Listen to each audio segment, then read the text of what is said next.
अंग्रेज अपना लगान और न्यूज लॉन्ड्री अपना हफ्ता कभी नहीं छोड़ते. Welcome to another episode of NL Hafta on the 21st of Feb, Friday at 11 a.m. is when we are recording this hafta. We have an episode where we'll have two subject experts who we're very keen and excited to speak with. But before I introduce them and the panel, I would just like to remind you that we just have a very little left of the Hindu Rashtra project. It is an NL Sena funded investigation where three of our reporters, that is Anmol Preetham, Prateek Goyal, and Basant, will be traveling to at least 4 states, if not more, with producers. And there are several instances of a Hindu Rashtra being declared in villages and government buildings in Gujarat, a school in Madhya Pradesh that fired a Muslim teacher after communal clash, Uttarakhand billboards boycotting non-Hindus, and many such instances. We're going to get to the bottom of is like what is the order behind this chaos. In fact, we have the first set of stories from Madhya Pradesh already ready. Okay. And one of our subscribers who had written in to us last week with for subtitling help is helping us with it. Oh. So we pounced on that opportunity and sent her a video already. Please, can you And thank said, her? Thank you so much. But yeah, it's looking at not just declarations of Hindu Rashtra, but how it works within government, within the state apparatus, and how it aids these fringe elements on ground. Yes. So as you can imagine, traveling across the country, this project costs a total of 7,70,000. We've already collected 6,70,000. We're about 1 lakh short. I do hope you will contribute. Here's a QR code. Please do contribute. We are an ad-free news platform and we have been doing that for 13 years. 0 ads, only because you support us. This QR code will flash now and then. Do support us and pay to keep news free. Also participate in the Fight to Breathe campaign. We have to have a sustained year-long campaign to make people accountable, hold them accountable across 5 states again and the center. This entire patch of bad air in North India, which is also now moving to the south, by the way. Bombay and Bangalore are also getting hit. We got to stop this now. And unless you and I raise our voice, no one else is going to. So, on that note, let me introduce our panel. In the studio, Manisha Pande. Hello. Raman Kirpal. Hello. Soon will be joining us Anand Vardhan. He's a little late. And joining us on Zoom is our colleague from Chennai, Jayashree. And joining us from his residence in Gurgaon is Dr Quraishi, the former CEC of India, and also the author of 2 books. The links to both books are in the show notes below. In fact, I have done an interview with Dr Quraishi on one of those books. So you can order them by clicking on the link and get to know a little more about the election, because there is just so much information out there and we don't know how much is accurate and how much is not. On that note, let's get the headlines and get straight into the discussion. Yes, so here are the headlines for the week. In Delhi, Rekha Gupta was sworn in as Delhi's chief minister in the presence of Prime Minister Narendra Modi. 5 ministers, I think, also administered oaths yesterday. After 18 people were killed during a stampede at New Delhi railway station last Saturday, a railways inquiry is underway. The ministry said it's prepared to take strict action regardless of rank. At the Mahakumbh, there is trouble afoot because a Central Pollution Control Board report has said the water is unsafe for bathing. It found fecal coliform levels which are 13 times over the safe limit. However, in the assembly, Yogi Adityanath says these reports are misleading and the water is fit for both bathing and drinking. He should do a demo of drinking it. Yeah. Demo and besides UP board, their report is showing different levels and the central board is showing a different level. Both of them have submitted their reports to NGT and there is the central board report shows 30 times more than the level that UP board is showing. No, but the UP board, then they found out that they collected the water samples before the Kumbh started. Like I think but if you look at the report, it is on the same day. Yeah. We are working on this story. Right. Then Gyanesh Kumar takes charge as Chief Election Commissioner. Notification was issued at midnight. Rahul Gandhi, who is part of the selection panel, has urged the government to delay his appointment because the Supreme Court will be hearing the legality of the new selection process.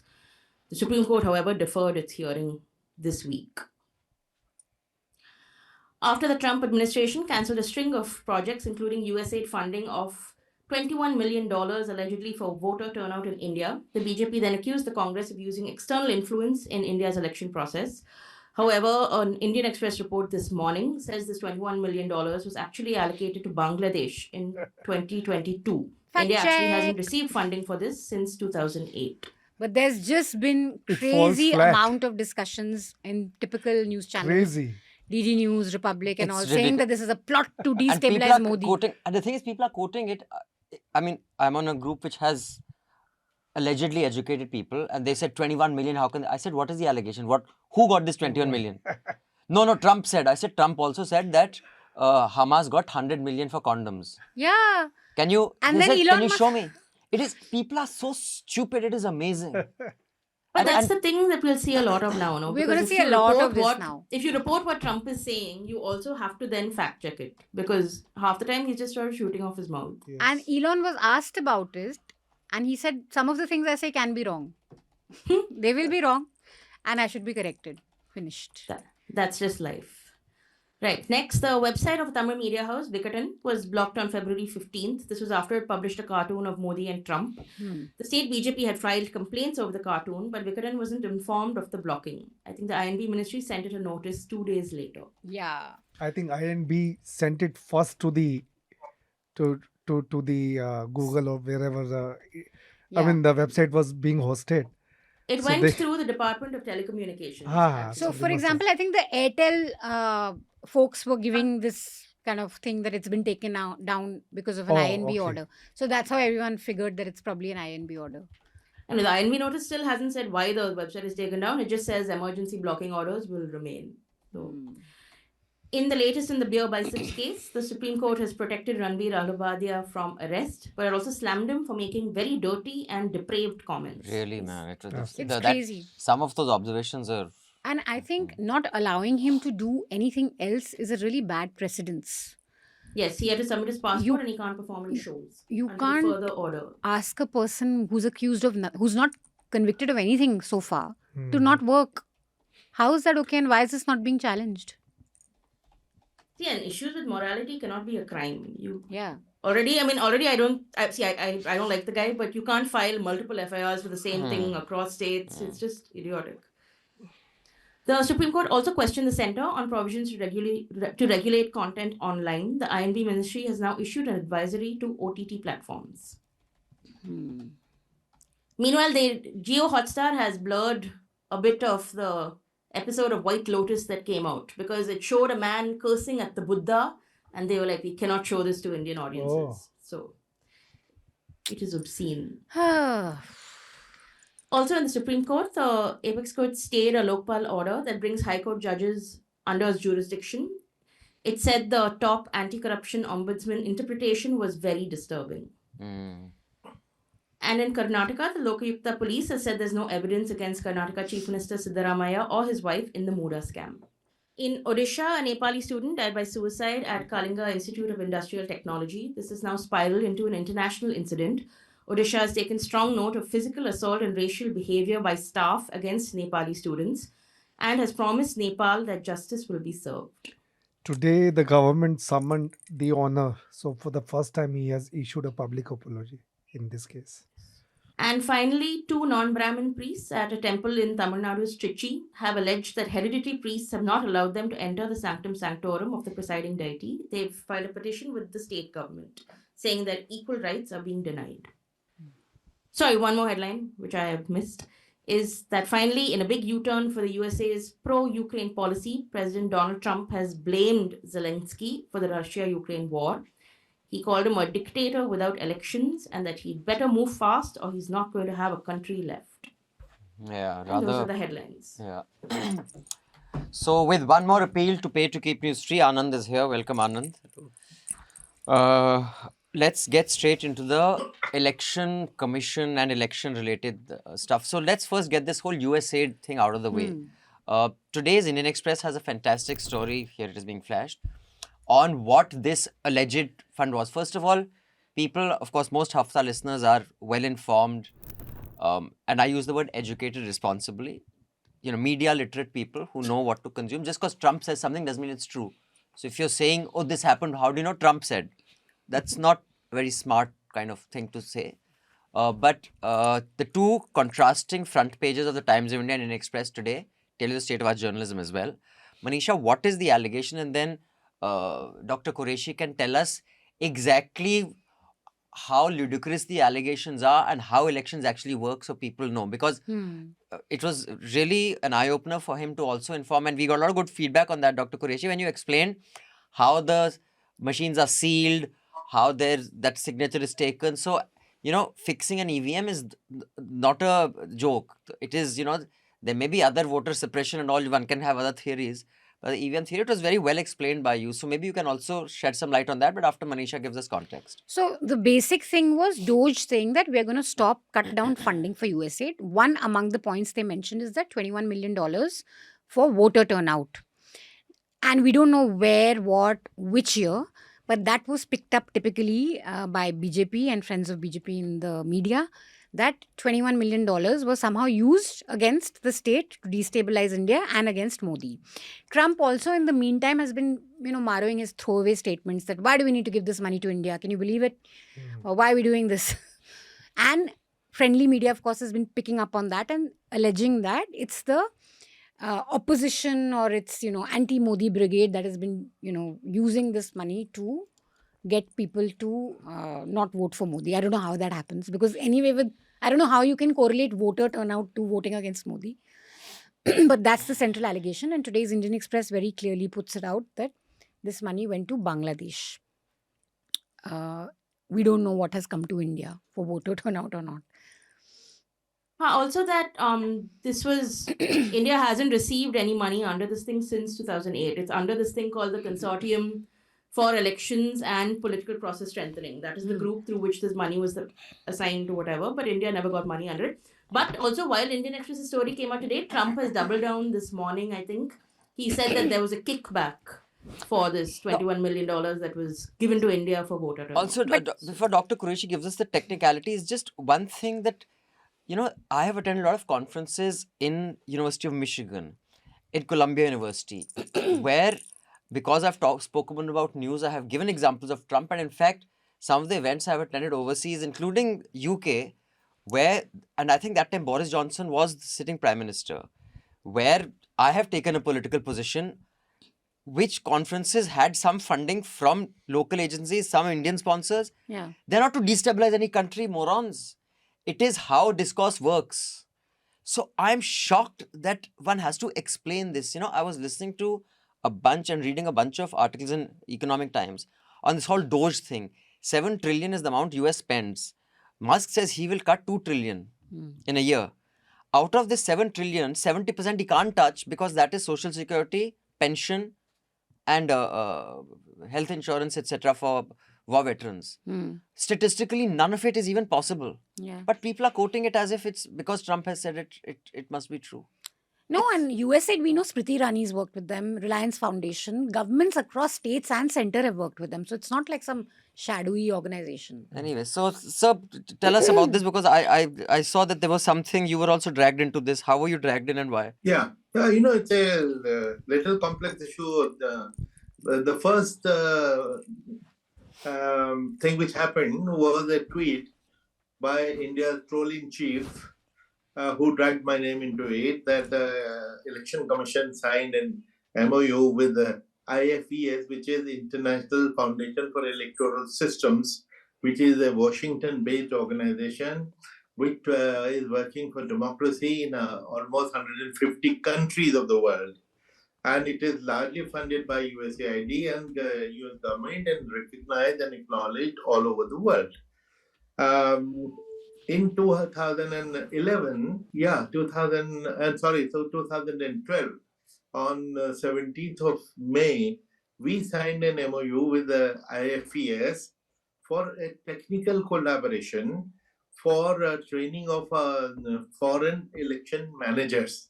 You see, what had happened was in 2011, we had set up an institute under the Election Commission of India called India International Institute of Democracy and Election Management, primarily to train our election managers, which were 12 million. And since we were ready with the infrastructure and we had good quality training and the whole world acknowledged India the superiority in conducting elections, they were showing interest in getting trained by us. So we threw the doors open to them. Now, the MOU was that we will train the foreign election managers also, South Africa, Kenya, Nigeria, this, that, and the other, and we will give them free training. And we have trained almost 140 countries, which is the biggest contribution of Election Commission to India's soft power. 140 countries, election managers, including a chief election commissioner, have got training from India for free. Now, the issue there was, look, if Nigeria comes, South Africa comes, we will train them for free, but we cannot bring them to India. We cannot spend on them.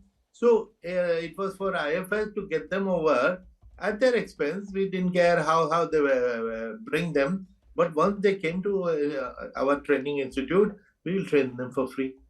Now, the one was getting them over. Secondly, obviously, when these countries are coming, they are not coming to learn India's election. India's election is, of course, a backdrop. But we cannot teach South Africa Indian elections. We have to train them about conducting elections in South Africa, in Nigeria, in Kenya. So therefore, it has to be customized. The training program had to be customized for those countries. The second, the input therefore coming from IFES was to sit with us and bring in one or two experts to develop the training modules customized for those countries. This was the entire the collaboration that you were asking for. There was no voter turnout, there was nothing else, just this. And not once but twice in a 4-page MOU, it was mentioned that this MOU does not have any financial or legal obligations. Normally, in a 4-page thing or in a 40-page document, you write this thing, you are not repetitive, you don't repeat something. But in this case, we repeated it in 2 different paragraphs, specifically that there is no financial implication. Immediately they jump to this conclusion because they have found an attractive name to drag into the first announcement which came. They dragged my name because my name is interesting. Yeah. Dr. Quraishi. Yeah. So, and mind you, 23 days after that MOU, I retired. So what happened after that, I don't know. And like you, I would like to know. And like any political party, BJP has demanded, Congress has demanded, and I'm demanding, let there be an inquiry because we would like to know whether actually some money came later on under some other thing. There is no reference to the specifically. There is never any reference to anything specific ever with this government. Yeah, exactly. They just brought in being a hurry to be the first and seeking their promotion as some of these guys always are. They just made a story around something, and for which I'm sure they will be blushing unless they do not have sensitivity for that. So they just dragged this MOU for nothing. Now, whether there was another MOU, was it with the Election Commission? Could it be that some other NGOs got some money from USAID in the name of voter education or whatever? We don't know. And it is for the government to come out and very, very soon. Well, they have all the information. They can find any information within half an hour from Election Commission, from any source, from FCRA. Let them find it out. Yeah. And we would like to know. I would like to know because I was the guy who was dragged into this controversy. So, who was the troll in chief who dragged you? Amit Malviya, obviously. There is no other troll in chief. Anyway, we'll come to that. But yeah, tell us about this. I had a question of Dr. Quraishi. Just for clarity for our audience, does Election Commission ever take any money directly for any program? Or is it that you, like you said, you have a program and you would do it for free, and for whatever else that you require support, you have an NGO, you have a tie-up? I mean, does money ever come to the commission directly for any of its programs? We are allergic to the thought of taking money from anybody else outside the country. We are allergic to it. For instance, I would also like to mention, we signed in my time an MOU with UNDP. UNDP is an organization which belongs to all of us.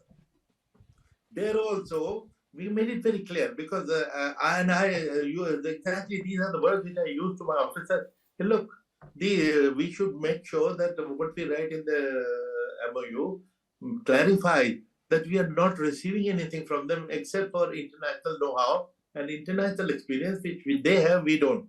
And even I gave an analogy. What they will do is they will give you 10 computers, and in their annual report they will say we supported democracy in Ethiopia, Timbuktu, here, there in India, because they gave us 10 computers. 10 computers, We were yeah. conscious of that fact. He said, we will not take any money from anywhere, from any country ever.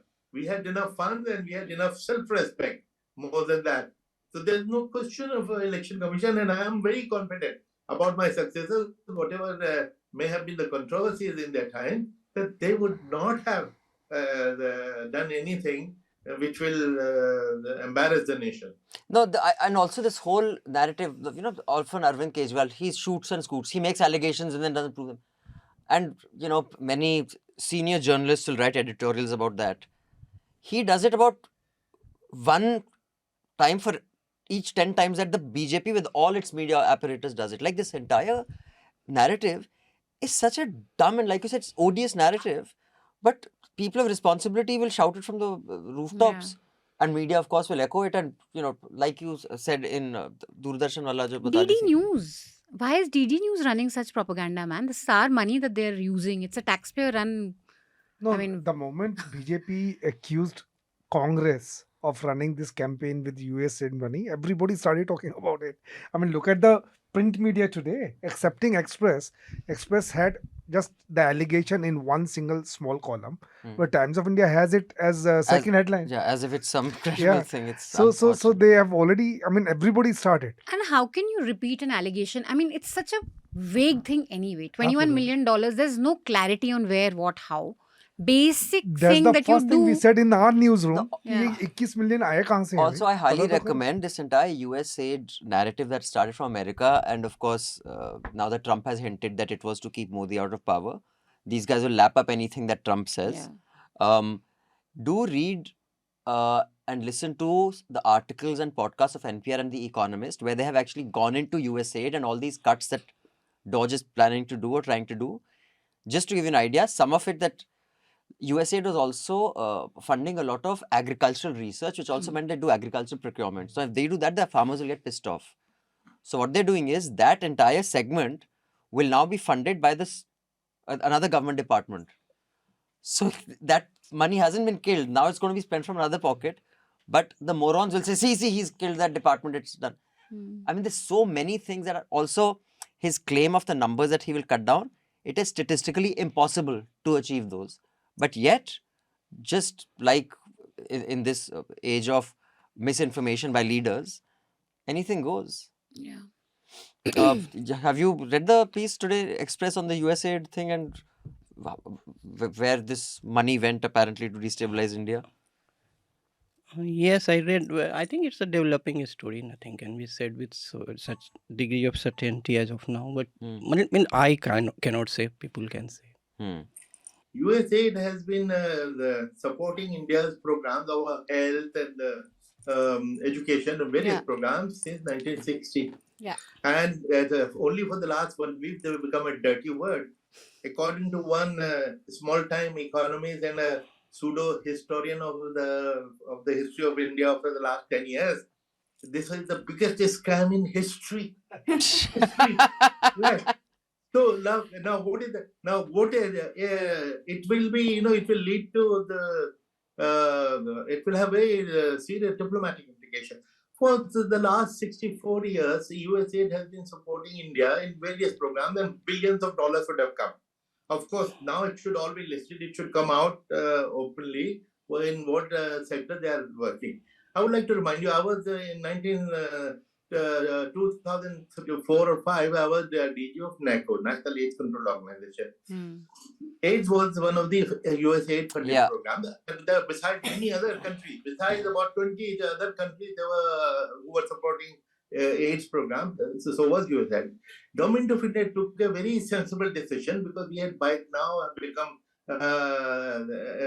much richer and more self-respecting, they threw out all the countries, all the donor countries. Get lost, we don't need you. But with two exceptions, USAID and DFID. So, and the money used to come through Government of India, through Finance Ministry, not to India, even to NECO. It will come there.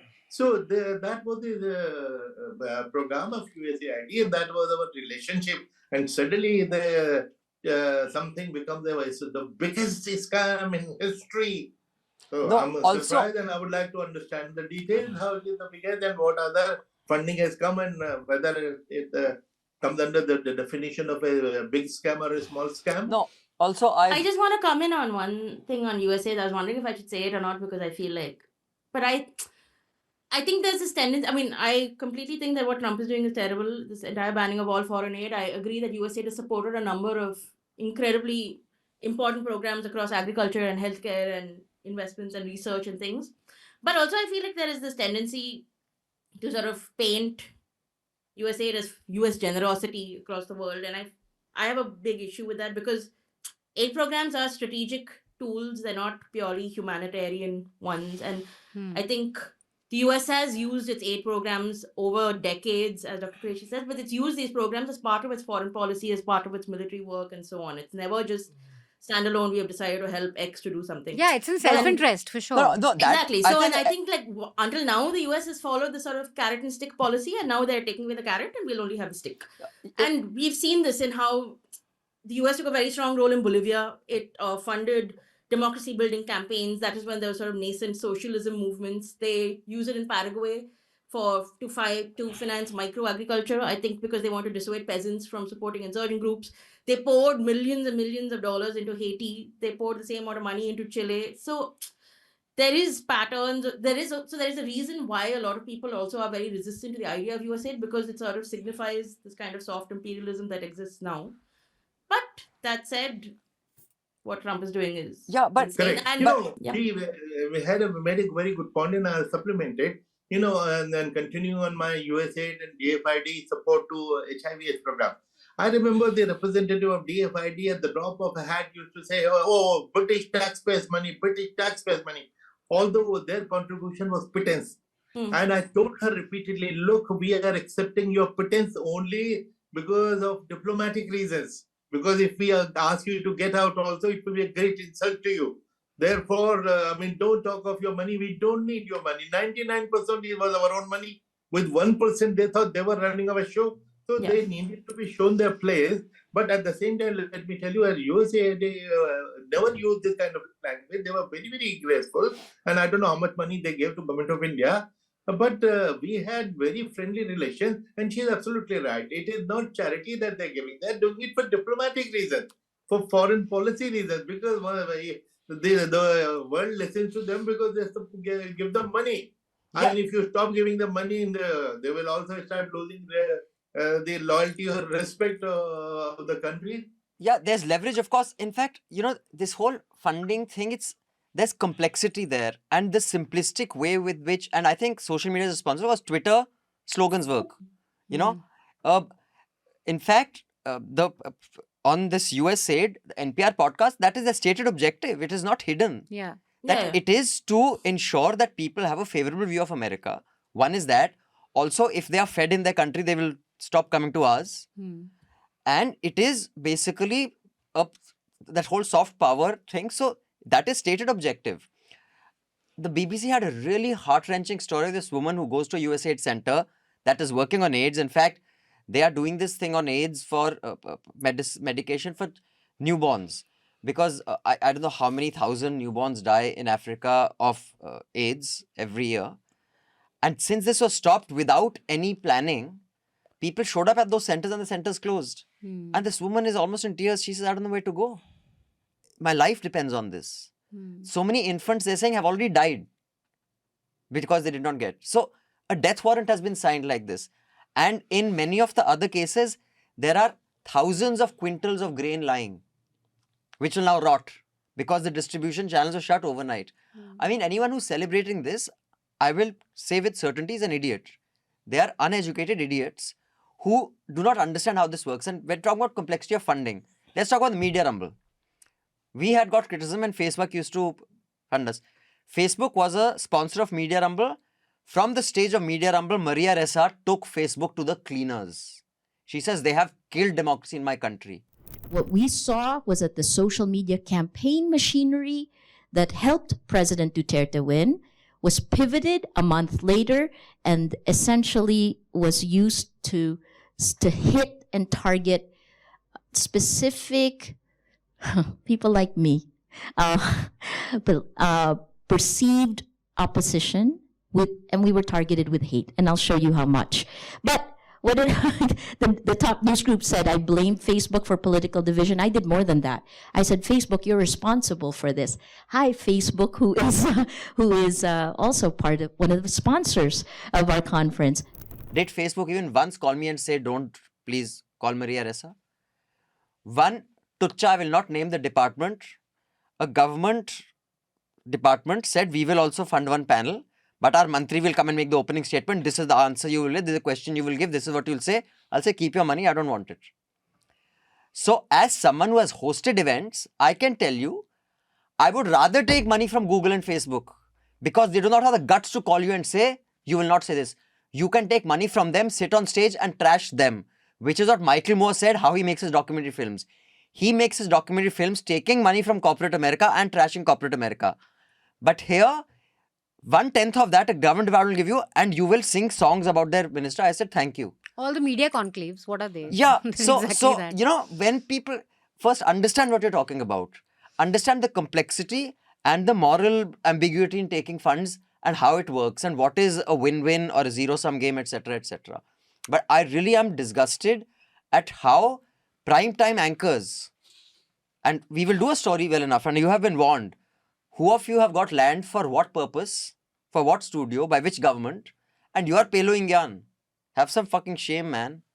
We should do that story. Let the country know who has got land, from which government, for what purpose. And if you're that, confident, put out the numbers of who are your prime advertisers, how much you take from Patanjali, how much you take from the Kumbh ads. That they don't want to tell us.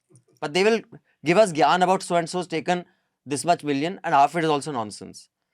That's my rant. But sir, about the CEC. Just one second, before you move to CEC, one more major issue which may in fact become a major problem for you.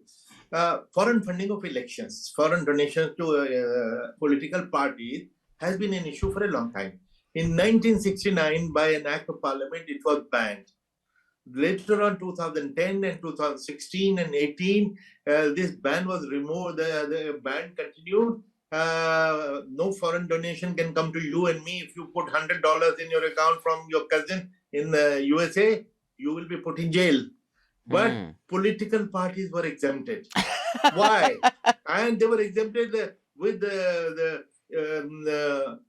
antedated to 1969 with 40, that any donation received in the last 42 or how many years was exempted. Why political parties are exempted from the political donation to donations to political parties? This is a serious issue which needs to be investigated. And you will find many parties getting roped into this. Now, if you want, we can move on. Yes, but before that, here's the QR code again. Support ad-free news so that we don't have to either, turn to Facebook or X or Kumbh ads or AAP ads or KCR ads. In fact, during KCR's term, his ads dominated in Delhi. So here's the QR code. Pay to keep news free. Lots of Chandrababu Naidu ads I see now these days. Acha? I'm not getting those. Now, sir, regarding the CEC, the Supreme Court has again deferred the hearing. In your view, is it unusual for the notification to be issued so late in the night? Is there any, would it be better for optics that if it is done in a way in the day, Rahul Gandhi's dissent note notwithstanding? And is there, in your view, because you have run the Election Commission, is there still room, even in this polarized political environment, for there to be consensus? If not so-and-so, okay, here's a second person, a third person, or you think that ship has sailed, that cannot happen anymore? I think you used the right word, optics. And the whole question is about optics or perception. Now, we must remember that for 60 years or 65 years, the practice was that the government of the day unilaterally could appoint us, and I was one of the beneficiaries of that system. Right. Highly defective. And mind you, as CEC, on my chair, in several interviews, particularly one which is still available online, Karan Thapar asking me about the system. I said, I feel very awkward and embarrassed about the system of unilateral appointment, and there should be a collegium. So the way he always clarifies, he said, you mean you would have been happier if a leader of opposition, Sushma Swaraj, had also signed? I said, definitely, because that will create the perception that I am acceptable across all parties. I said it while I chair. It is not, don't let somebody drag me into today's politics. I've been saying it, I've written about it many articles, and my predecessor, Mr. Swamy, Mr. B.B. Tandon before him, they've all said the same thing, that there should be a collegium system. Now, and another statement which I have often made, that the most powerful election commission in the world, which India is, has the most defective system of appointment. Now, we had that defective system of appointment, and later on, although the case went up to the Supreme Court, and Supreme Court had the case only was that the appointment has to be transparent and bipartisan. And the court said that Article 324(2) had mentioned then in the beginning of the Constitution that the appointment should be done according to an act of Parliament. The Supreme Court asked, in 70 years, why have you not passed an act? Please pass an act. And till then, mind you, this is something which everybody is missing in the media and in politics. Till then, they will let the collegium, present collegium, which applies to CVC, CIC, Director CBI, continue to oversee the appointment, and that included the Chief Justice of India. Now, the government went ahead and passed the act. And again, media has forgotten. Media has very short memory. I must complain to all of you. There was the draft which was first put up very clearly mentioned a collegium, including the Chief Justice. Right. But it had some other defect, like downgrading the status of Election Commission from Supreme Court judges to Cabinet Secretary. That would have weakened us internationally, because all over the world the commissioners are judges, and here we have been a bureaucrat and teaching the Supreme Court judges. So as of now, the CEC is a constitutional authority, as is the CIC. Is that correct? So No. See, incorrect. Okay. See, election commissioners are constitutional authorities. CIC and CVC are statutory bodies. Okay, they're not even constitutional bodies. I see. And for them, you have a collegium because you thought it was important. And Director CBI is not even the statutory body. He is head of a department like Director of Agriculture. And because he handles important job, collegium was introduced. But the most politically important thing, the Election Commission does not have a bipartisan and transparent system, which is why they went the matter went to court. The Parliament passed an act, and now optics are important. I think the government was unnecessarily provocative. That Prime Minister and his appointed cabinet minister and leader of opposition. So prima facie, it is a ridiculous the collegium which makes fun of the system. Now, these two gentlemen on one side and leader of opposition, what bipartisan selection are you talking about? And I think it is sheer optics and sheer, thumbing the nose, nothing more, nothing less. Right. I had one question, just want to go around on the panel, because I mean, I try to look at it dispassionately, and I was wondering if there's any merit to it. Let me start with Anand and then move rightwards. I think it was Vice President Dhankar who said that the CGI should not be there because that will be a spilling of judiciary into executive. Isn't that what his thing was? Now, I'm just wondering, are there any other instances where the three pillars of democracy, so to speak, which are equal and separate, or whatever is the technical term for it, there is some overlap in one of them, overseeing the work of the other. Like, for example, sometimes the court oversees the work of the police, which is the executive. Is that seen as interference? Like an inquiry committee that will be guided by the Supreme Court or the High Court. Should that then, according to Dhankar's definition, be seen as interference of judiciary into the executive? The appointment of judges at any level, Supreme Court, I know, is a lot more robust, but at junior levels, isn't the government pretty much decide who's a judge and who's not? So I didn't quite understand that logic of Mr. Dhankar. Are there any other instances, or do you think there is some logic? There are theories of separation of power and check and balances, but what is that when Supreme Court made this these guidelines for as a stopgap arrangement till the Parliament legislates on the appointment of CEC and the Collegium and who will do that, who will be the constituent members of that.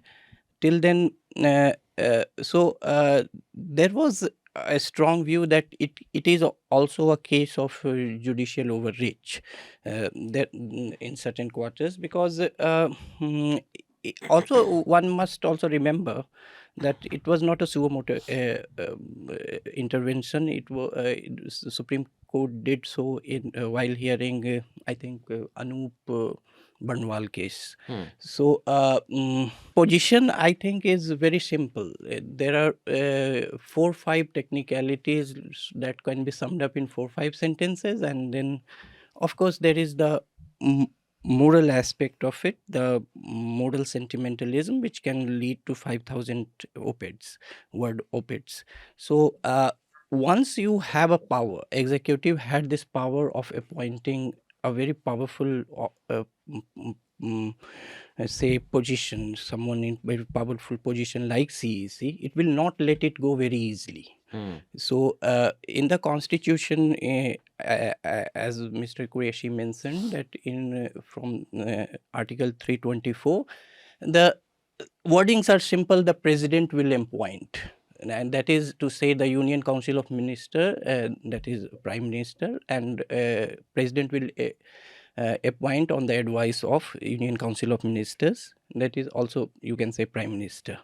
So it's simple till the Parliament comes up with a law. So Parliament executive majority there, so Parliament will come with a kind of law that executive wants, because it already has a majority there. Has a majority Right. there.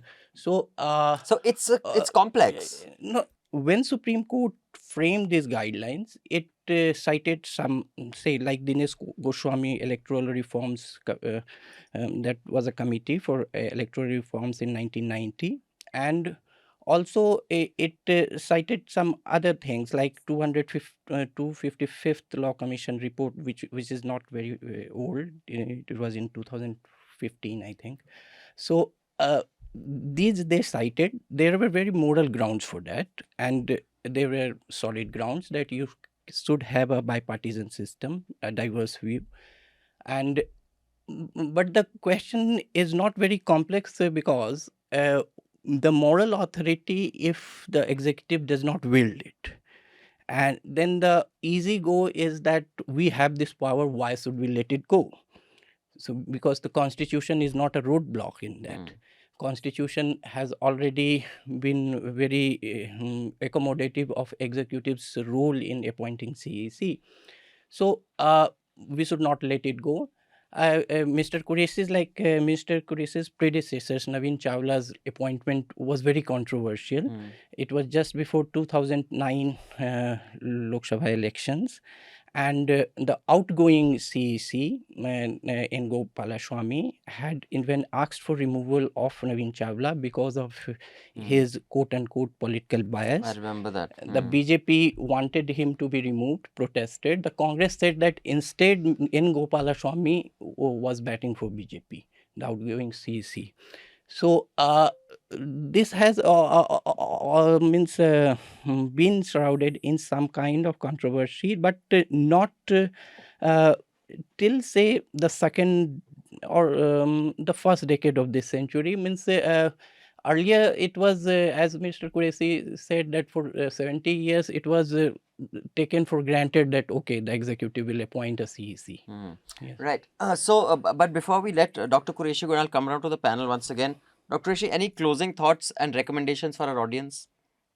Coming back to Vice President remark, although he keeps making all kinds of controversial remarks, but I personally feel that there is some point in what he's saying.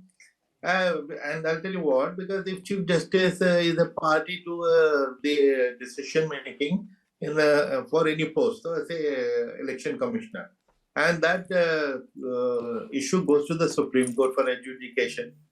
Now, the first thing which the government will say, look, Chief Justice himself was party to it. How can anybody question?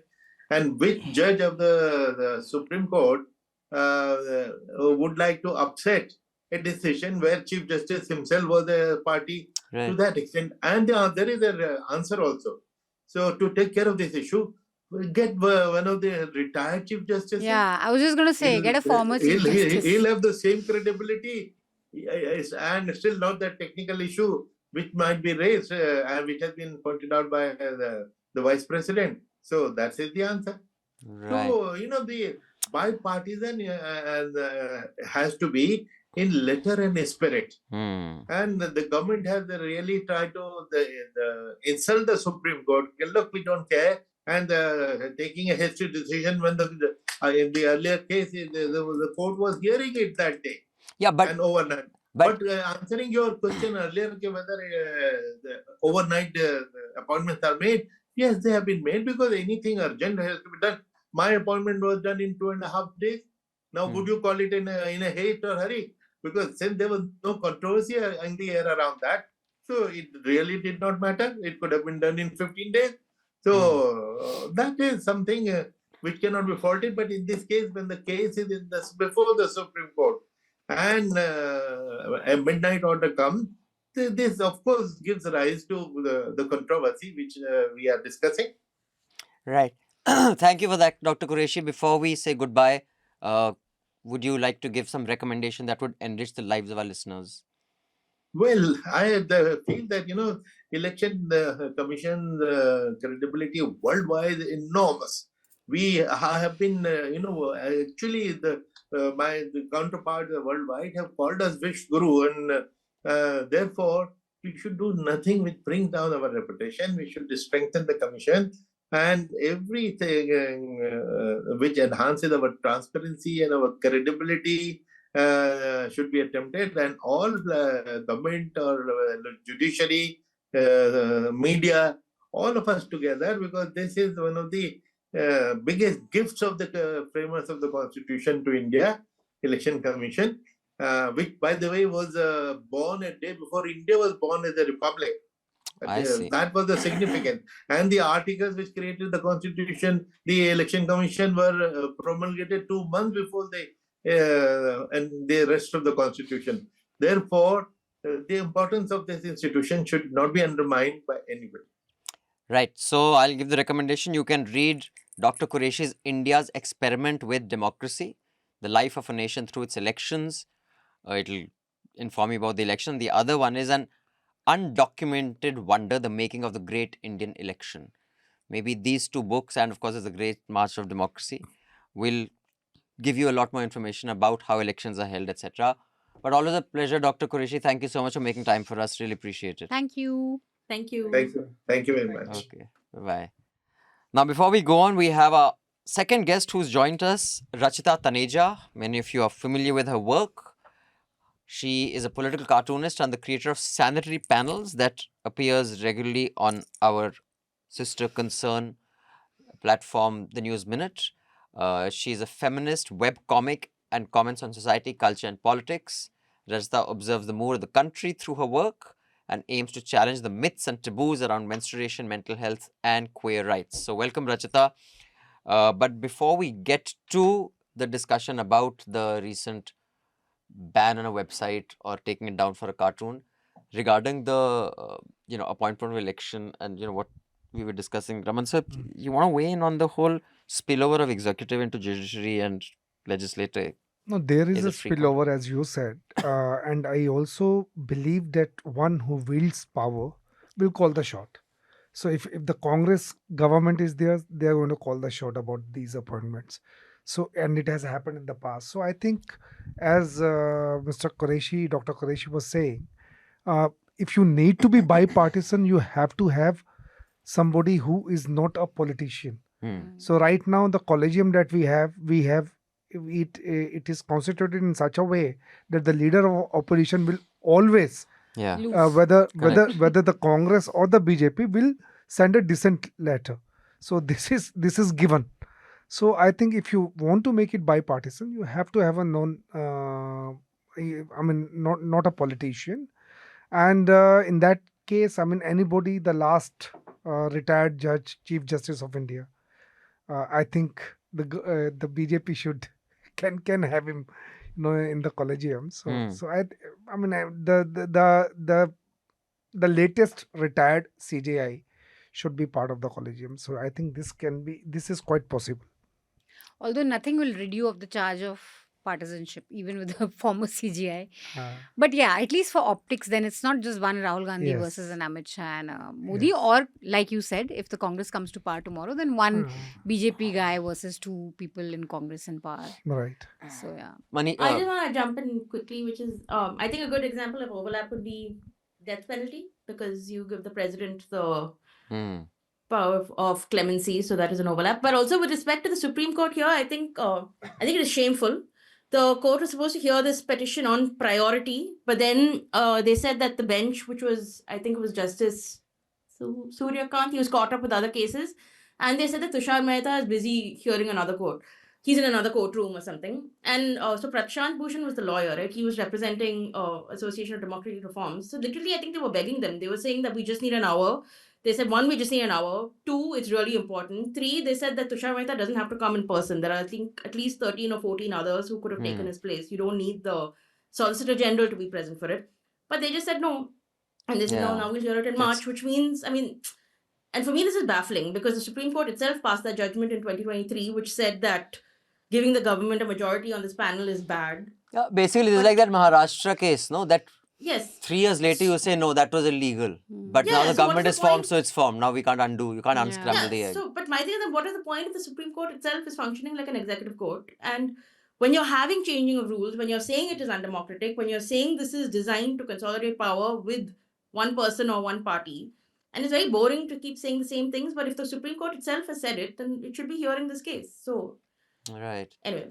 Yeah, I think Supreme Court, I'm not predicting a judgment, will find it very difficult to strike it down, because the undemocratic, yes, not unconstitutional. Right, exactly. Because the constitution is clear that whatever parliament legislates. Just like the emergency was constitutional. But it was. Also striking down the CEC can be removed by the same procedure that a Supreme Court judge is removed. Impeachment. Correct. So, in fact, we'll discuss a little bit about that Lokayukt case after. But let's get the context for the political cartoon that has got one Tamil website in trouble. Will you just give us context of that, Jayashree, and then we can get Rachita in on that? Yes. So basically, it is a very popular magazine called Vikatan. My family has been reading it for decades. It is very popular. Like, it's one of the most widely read magazines. It does a lot of social commentary. It does a lot of politics. Like a mixture of many things. So on, I think it was February 10th, they published this cartoon of Modi and Trump. This was only in their digital edition. It showed Modi sitting next to Trump chained.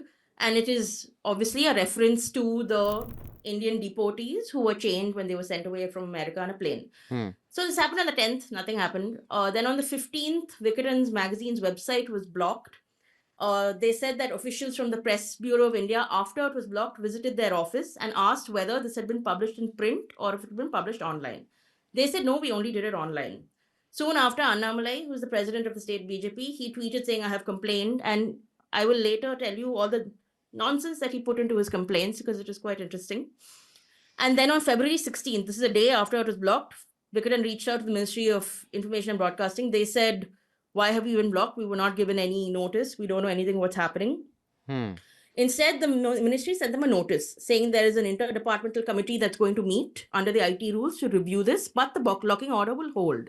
And again, Vikatan was not told why. Hmm. So yeah, they've been given time till the 20th to respond, until which emergency blocking will remain in effect. And meanwhile, the Hindu, I think, confirmed from multiple sources that the website was blocked by the INB ministry Yeah. through a referral to the Department of Telecommunications.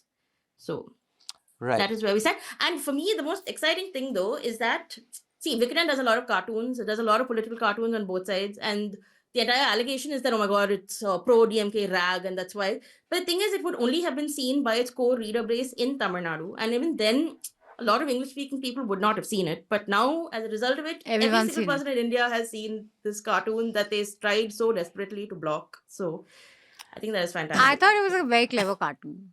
I quite Yeah, and liked that is, it is very much in the style of the cartoons that they've been doing for Yeah, decades. yeah. So, but yeah. So, Rachita, as a cartoonist and an illustrator yourself, how much do you self-censor, considering, because I mean, while writing Gustakhi Maaf between 2003 2010, I didn't self-censor that much, but one ended up doing it because we knew they're in India, ye nahi kar sakte, wo nahi kar sakte, you cannot make a joke, that has certain kind of innuendo on people of power, because it is not like, for example, Samir and us, Hmm. so what are your, what is your approach when you are actually going out and creating something?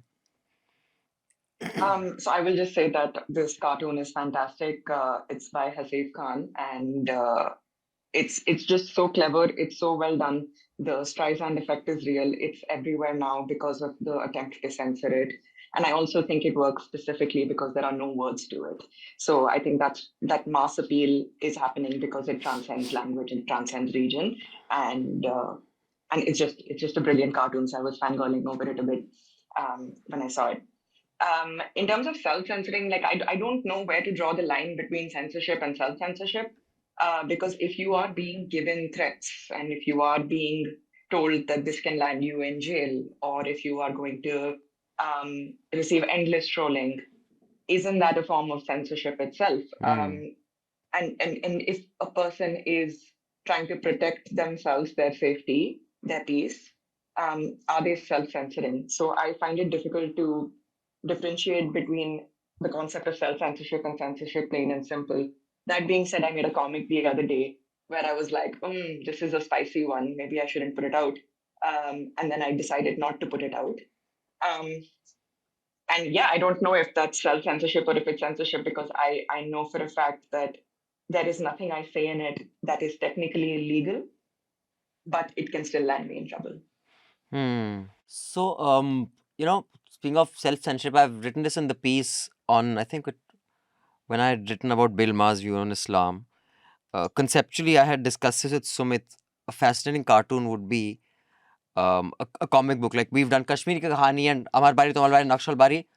Amazing political stories told through Yeah. comics. You can order them on the Newslaundry website. Please click on the link and get your copy. It's a fantastic gift, by the way. Everyone I've given it to has loved it. It was basically a political religious story which starts off as an invisible person who you cannot depict, otherwise your head will be lopped off, which is Prophet Muhammad with a blanket, because he just has a blanket. And the other character is Modi, who you can depict.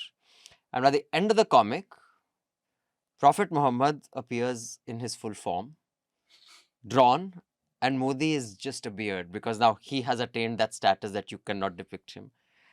But if we were to do that, you would get like I would resign you would for resign. my own safety. I have nothing to do with these guys. But the thing is that even the We'll go back to the hills. even the law would not protect you, right? Yeah. Because here it's both ways. So that is a Multiple form. things So and I have people you're articulated offending. my desire to do it, but it's something that I would just not be able to do right now. Ever. And that's Maybe. I'm not sure in ever. India.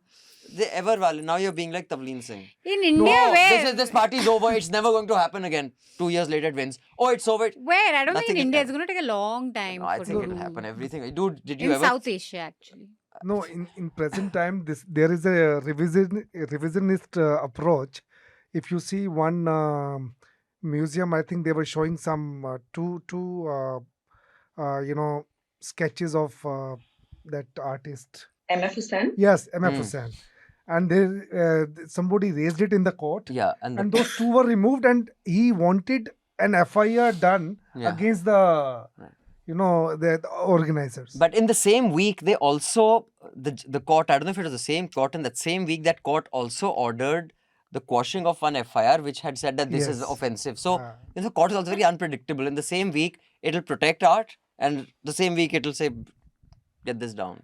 Yeah, but I mean, courts are very inconsistent, right? Because even now, what isn't it this week that Uttarakhand High Court, when they said that that interfaith couple had approached them saying that we're in danger, our private details are being leaked, people are coming after us, and they said, oh well, then who asked you to go live together shamelessly? So I mean, shamelessly. No, like, not what the hell is that? brazenly. So brazenly, you're living together brazenly. How do you live together brazenly is the word. without brazenness? But Rachita, I want to ask you, like, you also had a case against you, right? That contempt of court or something. Like, is it still ongoing? Because I feel like it's been several Give us years some or- context also of the case for those who don't know.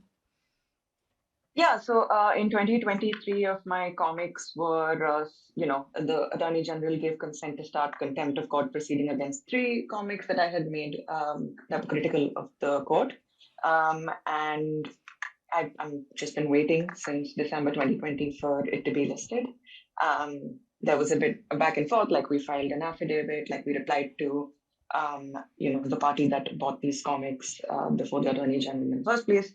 And yeah, just waiting for it to come up. Well, speaking of censorship, let alone cartoons, factual videos of the stampede in Delhi, platform X has been instructed, Twitter has been instructed to take them down, as 285 tweets with videos from the New Delhi issued under section 79.3.b of IT Act and rule 3.1.d of IT rules. So that's the context we live in. As if everyone's not shared anyway on WhatsApp all the videos and seen them. No, but just one thing, I get that people would not have seen this cartoon because of the Streisand effect and then now everybody. But I think that's not the point. The point is no one will draw another. Think before you draw another. So that is the impact that they're looking for. Even they understand that this will create more of a noise. But now people think twice before drawing it again. I think that... I think it goes both ways, that more people will feel encouraged to draw, given that there is outpouring of support towards Vikatan and towards the cartoonist, because it is a brilliant comic. And people, like what happened when my case made the news, there were a bunch of cartoonists who came and like drew something similar that I had made that's allegedly contemptuous in their own styles. So I think it works both ways. Like it does silence some people, but it does also give people courage to like make a comic as well. But the intention is to strike the fear. That's the intention. Absolutely. And for an organization to have its whole website being pulled down, that's for another. Not just the cartoon, exactly. So you said, let's take down the cartoon. Yeah, like imagine for a news website to not be able to operate. Yeah, Anand, go ahead. Then we'll come to Jayashree. I think this is all very anachronistic because you have very of high memes of higher degree, very offensive to the Prime Minister or cabinet ministers on the internet, on Instagram, everywhere. And politicians have also realized it. I think it's more of a sidekick's way of getting favor of the political master. That I am this sensitive to someone's prestige. That Mamata Banerjee did on a Facebook post. There were and there are other also politicians, other state level politicians who do that. But I don't think Miss Banerjee did that. It's a sidekick. It's always a sidekick who is going to please the political master. Now, about political cartooning, there is, and also when you are cartooning corporate masters, now the law is that 19(2), the exceptions to free speech, you have to either violate decency, morality, defamation, contempt of court. So these are the grounds where you would be disallowed. Now, about satire and political cartooning, the courts have a different approach. They say that exaggeration, which is a part of lampooning, exaggeration, distortion of certain facts can go if it's a fair comment and if it's in public interest. Hmm. There are two defenses that you have. So one case came a few years ago, Greenpeace versus Tata. So Tata was actually doing a joint venture project in Odisha on a port, and Greenpeace had this grouse that it would endanger a certain species of turtles. So they made an online game, Turtle versus Tata, and they used Tata trademark. Hmm. The Delhi High Court was of the opinion that trademark used here, of course, is an exaggeration that online game Tata is going to kill turtles and this, but this exaggeration is a part of say a fair comment that the NGO feels that your project may endanger it, so they allowed it. Then the political case, important case was Vishesh Kumar Singh versus State of Bihar, not State of Bihar, but Lalu Prasad Yadav. And so there was a satirical show which Mr. Yadav's family believed that they were actually Yeah, I remember this one. their family. So the court was of the same opinion.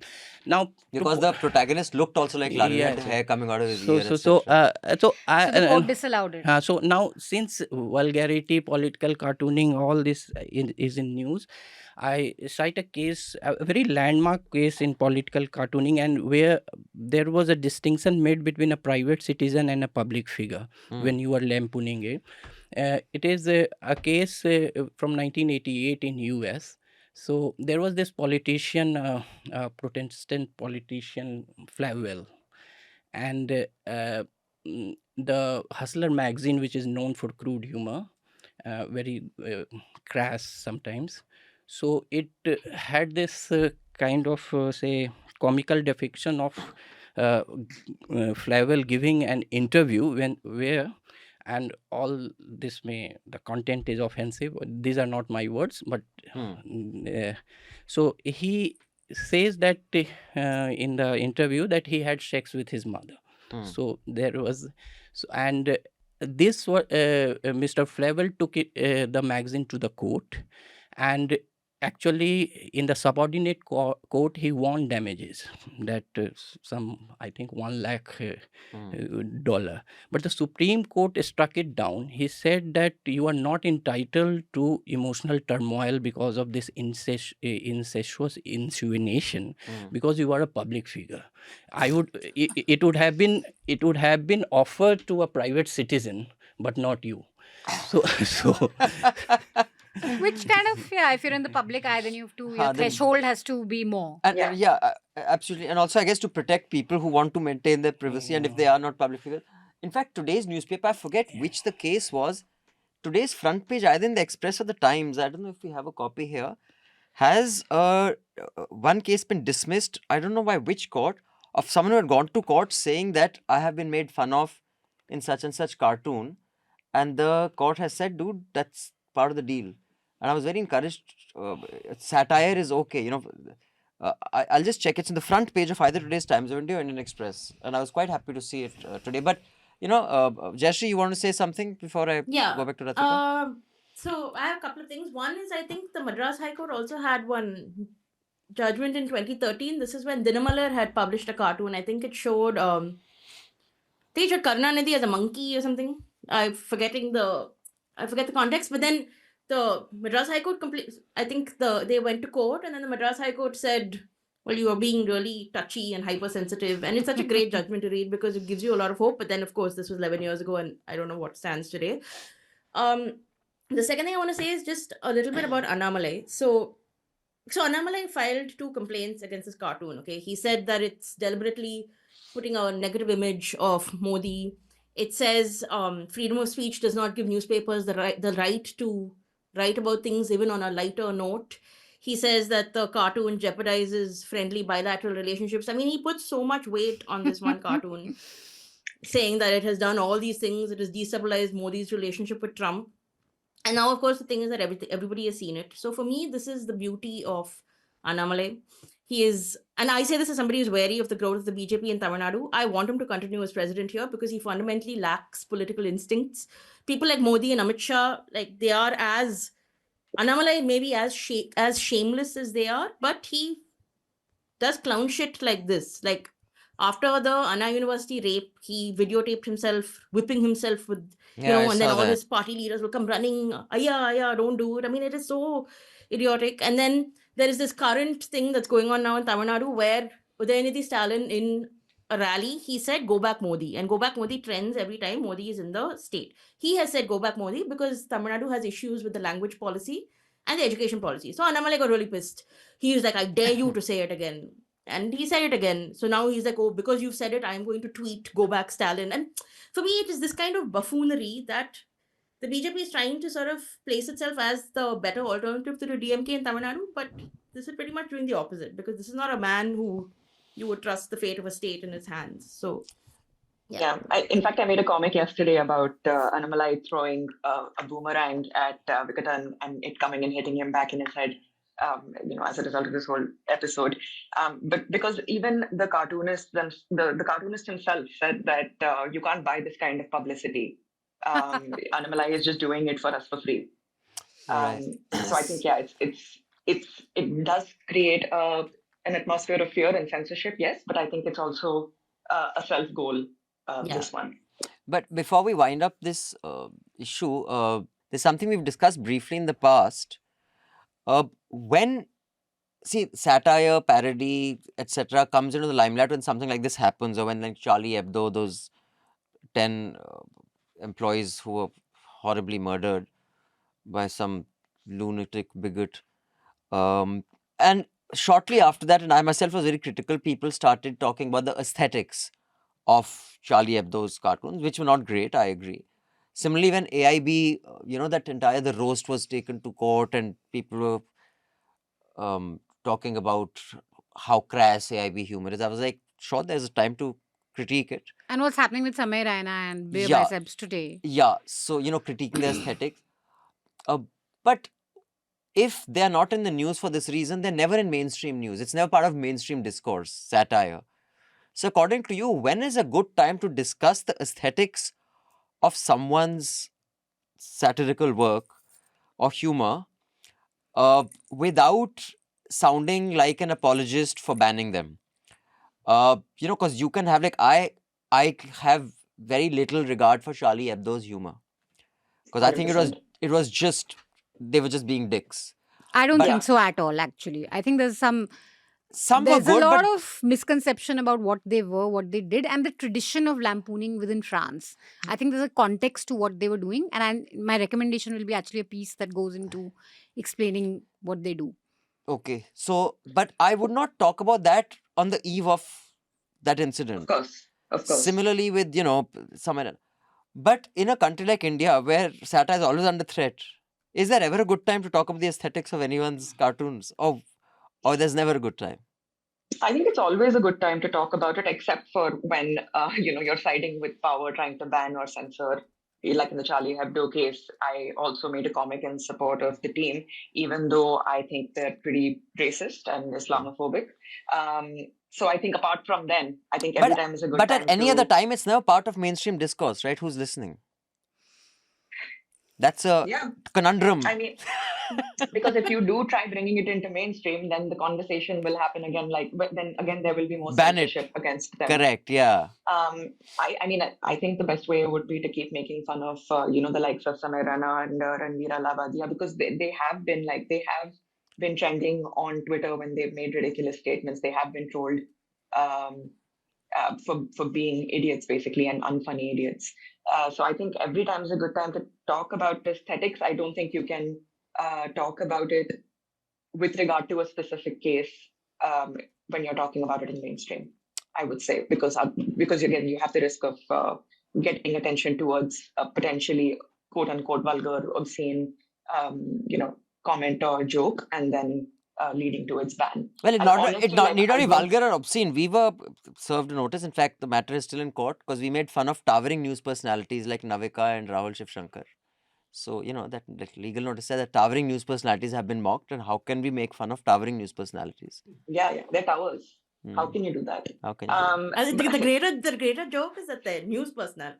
Yeah, that's true. Yeah, but I'm saying no one is actually genuinely offended. Like with the Ranveer Alabadia thing, like everyone who is saying, "Oh, it has hurt my sentiment. I am offended. This is obscene." No one gives a flying fuck Right. about what he actually said, like the content. It is just an excuse to continue moral policing, content creators in general, but also like to bring in a new version of the broadcasting bill, which we fought against when the draft came out. Actually, there's this French movie called The Honeymoon Crashers on Netflix. It's French film with English subtitles. It's, I mean, I don't know what to make of it. I didn't find it particularly funny, but it was also kind of funny. It was one of those that you can't decide. It's about this guy who gets dumped at the altar by his girlfriend. She runs off with her ex-boyfriend, and he's He really goes off with his mother, no? for mother to the That- Mauritius honeymoon. And of course, everyone's got, it's a honeymoon package, so everyone else is a honeymooner. So the organizers automatically think that they're a couple. And it's a bit weird. Like, you're saying, are they actually going to get together? But it's on Netflix. No one's banned it yet. But yeah, Jayashree was saying. Yeah, see, but that's the thing. No, there is, okay, you can hate something, you can have strong opinions of it, but you don't, in India, you do not have a constitutional right to be offended. That is not a thing. Like, there are definitions there are issues with free speech and there are definitions for that, but you cannot say that this offends me and so therefore something must be done about it. Like, it can't work like that. So I think the Hindu had a very good piece this morning. It was a conversation between Dushyant Dave and some former judge whose name I've forgotten. Apologies to him. But it is that you can have issues when people are saying things that are violent or whatever, but you cannot say that this has outraged me or this has offended my sense of morality and therefore certain Shut X it down. or Y Got it. action has to be taken. Like, it can't work. So I might think about it, when is a good time? I mean, most people are not engaging with that in good faith. I mean, it's like they'll be like, oh my God, yes, we support Israel because, LGBTQ rights are so poor in Palestine. Or they'll say that something happens, oh, but what about men's rights? I feel like when engagement on that isn't itself coming from a place where it is intentioned in a certain way, then there's really no point. I mean, there will always be somebody who'll say, yes, but this is bad, or we don't approve of something else. So I find it a difficult sort of conversation to have, because any time is a good time to talk about something. But those Okay. conversations don't happen all the time. So Manisha, you want to say I think something? any time is a good time, and every time is a bad time for nuance for most people. So there's no point figuring out when you want to say something, because those who want to misunderstand you will anyway. I think Yes. even right after Samay's arrest, no arrest. Hopefully he's not been arrested. Even right after the FIRs on Beer Biceps and Samir, and it's fine to talk about their work, because, like I said, I mean, those who want to misunderstand it will misunderstand it. So you should go. But I think it's important. Even, for example, Charlie Hebdo, I don't think it's wrong to critique their work, when they were murdered. But it's the quality of the critique. Like Joe Sacco, for example, at that point, I remember he had said that these guys were operating in a world which was blind to what was happening within France in terms of immigrants, how the Arab immigrant was treated. And I think that's a fine point to make whenever he wants to make it. But to say that they were odious, they were dicks, they were making fun of Muslims, no, they weren't. You have to understand where that tradition in France comes from. It comes from a deep hatred for religion that has its roots in the French Revolution, and everyone was fair game.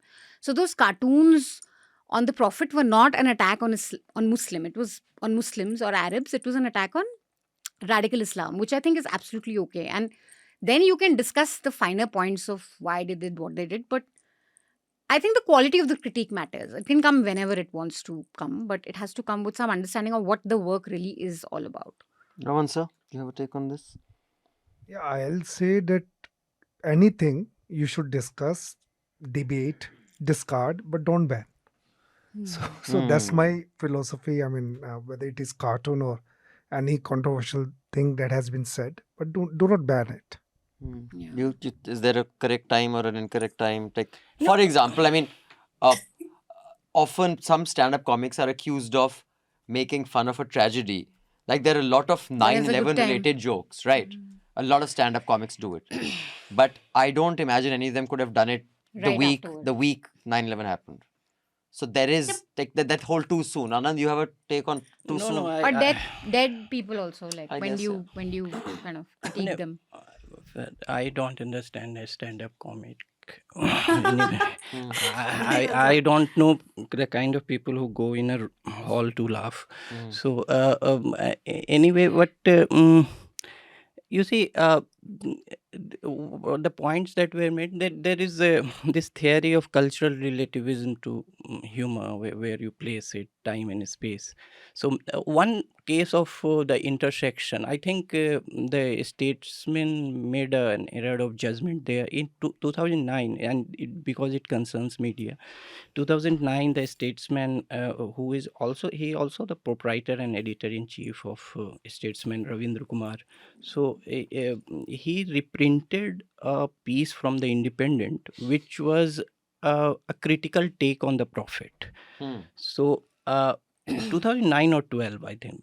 So the Chorangi Lane headquarters of the Statesman, it was out by say Islamic whether they were radical or not, but you can say the offended crowd. So they it was a law and order situation. They were locked inside the newspaper office, and the editor-in-chief had to come and apologize, and that, okay, we did that wrong. So why? And I am sure that out of the people who gathered, I don't think they were, I am not judging them, but they didn't seem like the kind of people who read a Statesman. Of course, it had been passed on to them that something like this has happened. Just like the people protesting satanic verses aren't exactly the kind who would read satanic verses. So this is. I had a very long take on this Ranveer Allahabadiya, the legal aspects and the cultural aspects of it in the Charcha.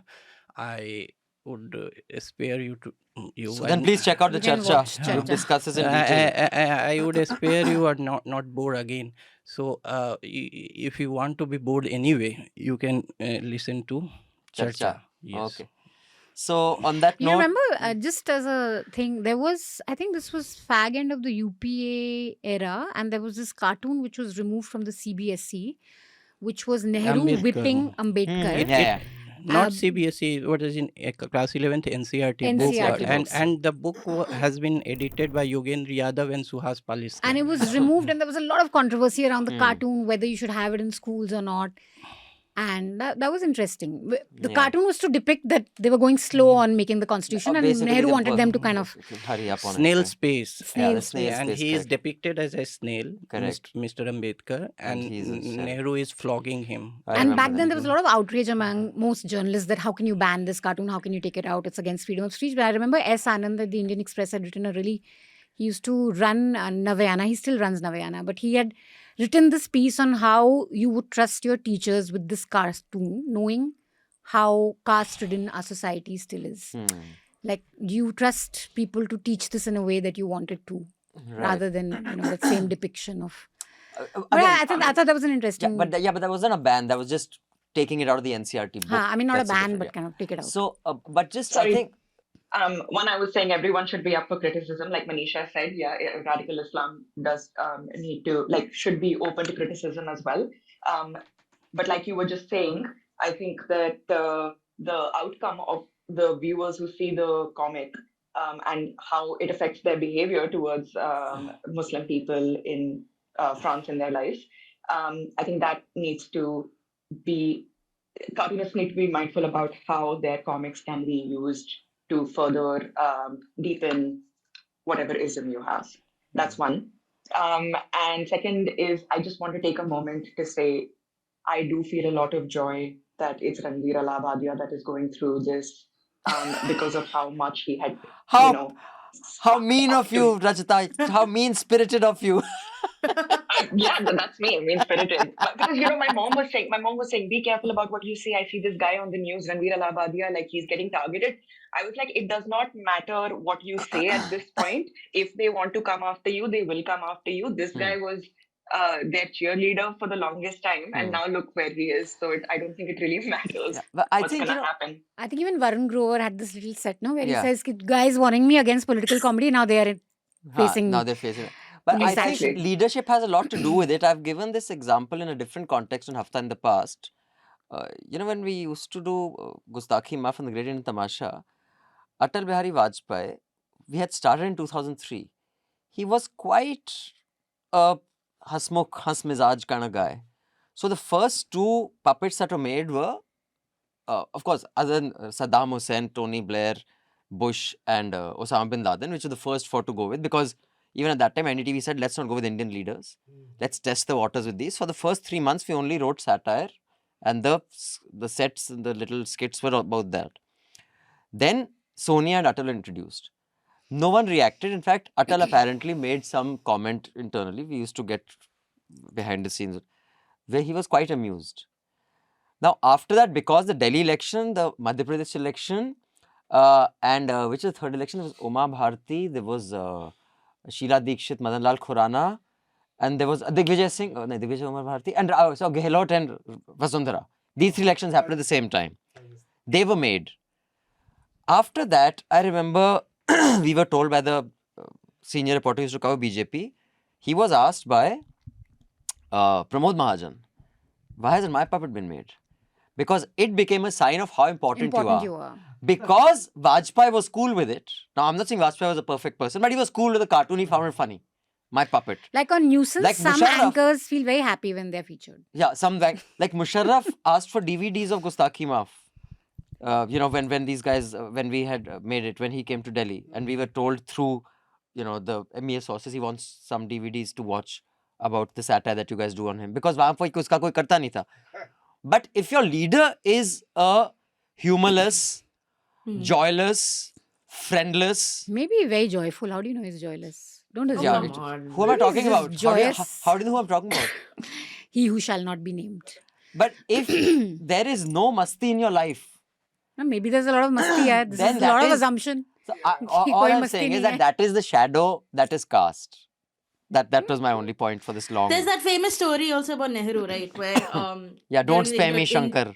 the India-China war, and R.K. Lakshman drew something about him, and then he went to R.K. Lakshman and said, "I really enjoyed your cartoon. Can I get a framed copy of it or something like that?" So Also, that famous quote of his, "Don't spare me, Shankar." Right? Shankar was the cartoonist at the time. Anand, you know Yes.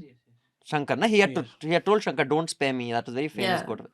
But but the point also remains that from the criticism from the Chennai-based crossword, Rumis Thapar owned that, and the First Amendment also came in his time. So That's right, exactly. So. There Also, is a mixed legacy. I thought that what was wrong with stand-up comedy.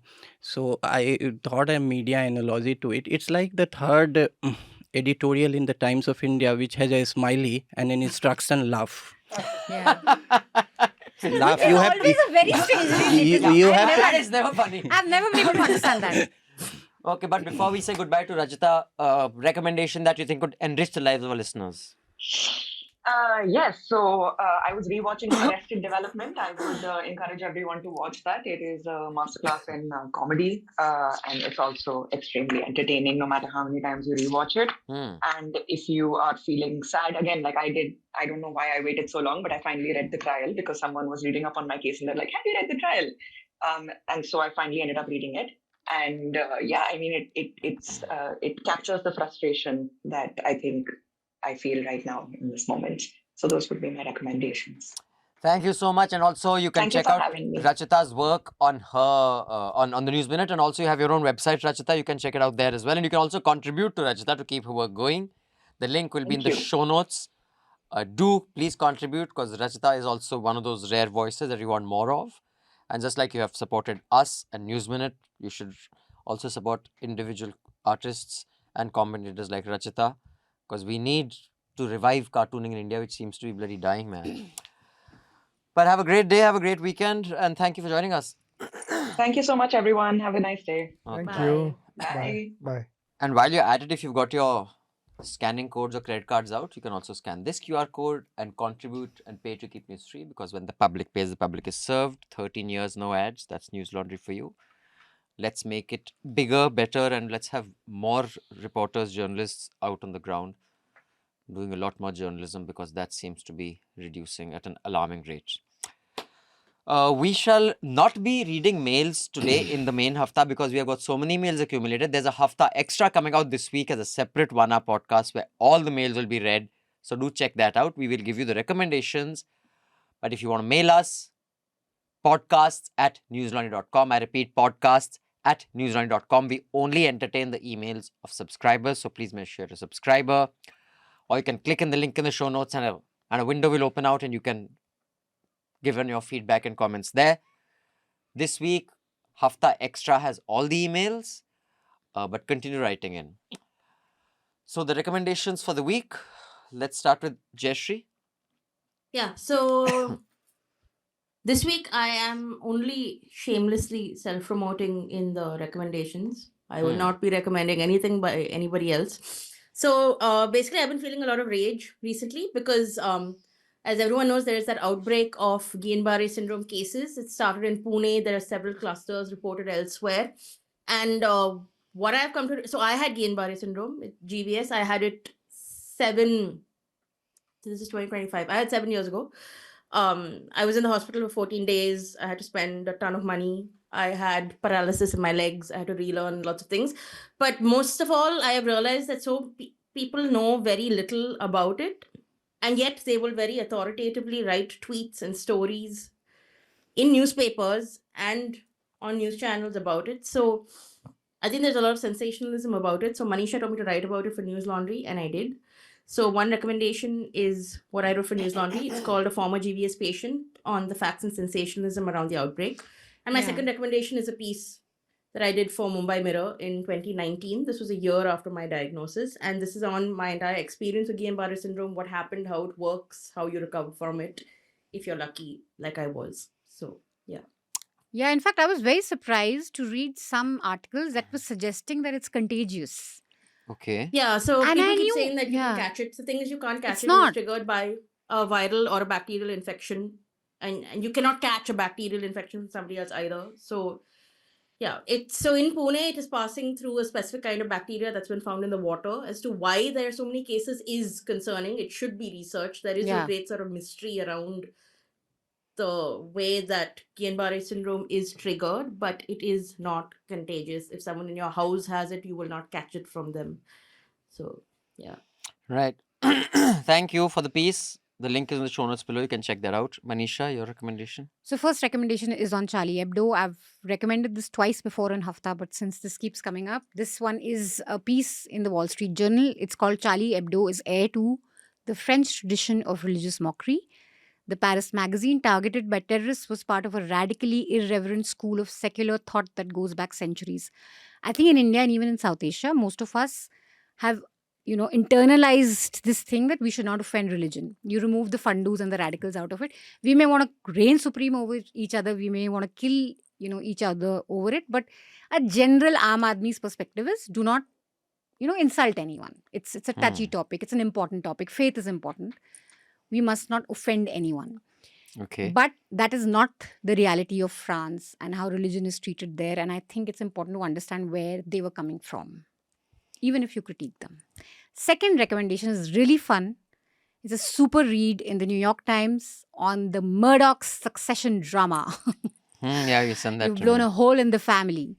It's a really, really fun piece. And especially if you're fans of Succession, you really enjoy reading it. Anand? I recently reread Dostoevsky's Crime and Punishment, so I am punishing you to read that. And what triggered you rereading it? Hmm? And what led you to reread it? Some specific reference somewhere or No, just a bit? man. Because usually rereading is triggered by something, not it came up somewhere or Yes. something. Because I live in 19th century. So, Okay. second, this ordinary man's perspective. In fact, it is one of the tests for obscenity that I mentioned it. There are 6-7 tests that not only outrage over satire, obscenity. There is a like Hicklin test, how Ladies Chatterley's lover became mainstreamed later, and how it is still not mainstreamed in certain societies, and also James Joyce Ulysses. So, so one test is this ordinary men's test, that it is wrong to presume that an ordinary Frenchman in the English law had that ordinary Frenchman sees a woman's leg in everything. So if an ordinary man is not seeing it, you cannot presume that it's obscene. So that's one. Anyway, that was I think an my. ordinary Frenchman does not see a leg. Hmm? Just So my anyway. insights into the French society. Anyway, maybe it's a stand-up comic thing I didn't understand. What is what was my second recommendation? I think one is enough. It's a fat book. Okay. Okay. It is. Raman, sir? Two recommendations. One is an article written by Pratap Bhanu Mehta yesterday about Delhi. Now the new government is there, and he has articulated the politics of Delhi so well, and the fact that Delhi has many Delhis within, and how the middle class wants the this working class. I mean, people who work at their home, they want them around, but yet they want them invisible. Out of sight, huh? So it was very beautifully done, and how the Sheila Dikshit, captured the politics of Delhi, and how Aam Aadmi Party captured it, and how they considered a self goal, and now what is in store for the present government. It very nicely done. Pratap Bhanu Mehta's article yesterday, and there is one serial I've just started watching it, Gentleman in Moscow, at Prime Video. So I think it's kind of story of an aristocrat during when the revolution happened. Yeah, just He was after just kind of imprisoned, in a 5-star hotel, Puran. and then how he comes out of it. So I think it's pretty good, So pretty interesting. and Awful and Awesome, we reviewed it. I didn't watch the show. I read the book. Yeah. I think it won the Booker, if I'm not wrong. It won some big prize a couple of years ago. I think Jayashree is checking. And I was a little disappointed with the book. I mean, it was great. Which Okay, one? not good. It was good, but it wasn't great. I had heard Yeah, I like didn't love it. I got rave reviews, so I Yeah. held off reading it for so long. And then I was like, okay, I'm going to read it now. And then I was like, yeah, not just that. Basically, it was gifted to me by someone who I respect Ah. their judgment. And they, oh, this book you haven't read it? I said I haven't heard of it. And then I read it, and it was nice, but my politics got in the way of some of it. But it, but I yeah. found it a bit soppy. It wasn't the book for me. But I mean, I found that friendship between the what was his name, the Count and the girl interesting.